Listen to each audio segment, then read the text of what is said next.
मोदी सरकार ने अपना एक और वादा पूरा करते हुए वक्फ बोर्ड के पर कतरने के लिए वक्फ संशोधन विधेयक पेश कर दिया है। विधेयक पेश होते ही देश के आधे मुस्लिम खुशियां मना रहे हैं तो आधे प्रदर्शन की धमकी दे रहे हैं। आपको बता दें कि दुनिया में सबसे ज्यादा वक्फ तो संपत्तियां भारत में है, मगर सरकार ने वक्फ बोर्ड के पर कतरने शुरू कर दिए हैं। इस वीडियो में आपको बताएंगे कि नया वक्फ कानून बनने के बाद 5 कौन से बड़े बदलाव होने जा रहे हैं और क्या वक्फ बोर्ड पर नकेल कस दी गई है। सबसे पहले सबसे बड़ा बदलाव देखिए। पुराने वक्फ कानून की धारा 40 सबसे खतरनाक थी। इसके तहत वक्फ बोर्ड किसी भी संपत्ति को, फिर चाहे वह प्राइवेट हो, किसी ट्रस्ट की बात हो या फिर मंदिर ही क्यों ना हो, वक्फ उसे अपनी संपत्ति घोषित कर सकता था। वक्फ बोर्ड का फैसला अंतिम फैसला माना जाता था।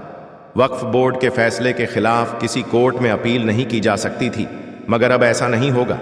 अगर वक्फ बोर्ड किसी संपत्ति पर दावा करता है तो पहले जांच की जाएगी। अगर वक्फ बोर्ड सबूत नहीं दे पाया तो उसका दावा खारिज कर दिया जाएगा। इसके अलावा अगर कोई संपत्ति घोषित हुई है तो इसके खिलाफ 90 दिनों के भीतर हाईकोर्ट में अपील करने की इजाजत भी मिल गई है। यानी पहले वक्फ बोर्ड के खिलाफ सिर्फ वक्फ फोर्स ट्रिब्यूनल में ही जाया जा सकता था, मगर अब हाईकोर्ट में भी जाया जा सकता है। दूसरा बड़ा बदलाव यह है कि जिन लोगों ने हाल ही में धर्म परिवर्तन करके इस्लाम धर्म को अपनाया है, यानी जो लोग पिछले 5 सालों में नए नए मुस्लिम बने हैं, वो लोग अब वक्फ बोर्ड को अपनी संपत्ति दान नहीं कर पाएंगे। पहले कई लोग लालच या धमकी के कारण धर्म परिवर्तन कर लेते थे और उसके बाद अपनी संपत्ति वक्फ को दान कर देते थे, मगर अब ऐसा नहीं होगा। तीसरा बड़ा बदलाव यह है कि अब वक्त अल औलाद के तहत महिलाओं को भी वक्फ की जमीन में उत्तराधिकारी माना जाएगा। इसका मतलब यह है कि जिस परिवार ने अपनी जमीन वक्फ औलाद में दान दे दी है, उस जमीन से होने वाली आमदनी सिर्फ उन परिवारों के पुरुषों को ही नहीं मिलेगी, बल्कि इस आमदनी में अब महिलाओं का भी हिस्सा होगा। नया वक्फ कानून बनने से चौथा बड़ा बदलाव क्या होगा। अब देखिए, वक्फ बोर्ड में 2 गैर मुस्लिम व्यक्तियों और 2 मुस्लिम महिलाओं को भी जगह दी जाएगी। इसके अलावा वक्फ बोर्ड में नियुक्त किए गए सांसद और पूर्व जजों का भी मुस्लिम होना जरूरी नहीं है। यानी वक्फ बोर्ड को सेक्युलर बनाया जा रहा है। सेक्युलर होने की ठेकेदारी अब सिर्फ हिंदुओं की नहीं है, वक्फ बोर्ड को भी अब सेक्युलर बनना होगा।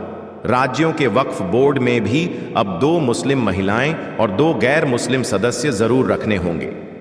शिया, सुन्नी और पिछड़े मुसलमानों से भी एक एक सदस्य को इनमें रखना अनिवार्य होगा। यानी वक्फ बोर्ड में अब बोहरा और आगा खान ही समुदाय से भी एक सदस्य होगा। यह 2 समुदाय वो हैं जिनकी जनसंख्या बहुत कम है, जो बाकी मुसलमानों से अलग होते हैं, अलग रहते हैं, क्योंकि यह न तो 5 वक्त की नमाज पढ़ते हैं और ना ही ये लोग हज यात्रा पर जाते हैं। अब आप 5वां बड़ा बदलाव भी देख लीजिए। अब वक्फ में दी गई हर उस जमीन का ऑनलाइन पोर्टल पर डाटा बेस होगा। वक्फ बोर्ड अब इन संपत्तियों के बारे में किसी बात को छिपा नहीं पाएगा। किसी जमीन को किस व्यक्ति ने दान में दिया है, वह जमीन उसके पास कहां से आई, वक्फ बोर्ड को उससे कितने पैसों की आमदनी होती है, उस संपत्ति की देख रेख करने वाले मुतवल्ली को कितनी तनख्वाह मिलती है, यह सारी जानकारियां ऑनलाइन पोर्टल पर उपलब्ध करवानी होंगी। इससे वक्फ बोर्ड के काम करने के तरीकों में पारदर्शिता आएगी। तो ये थे वक्फ संशोधन के 5 बड़े बदलाव। इसी तरह की सटीक जानकारी के लिए हमारे चैनल को सब्सक्राइब करें।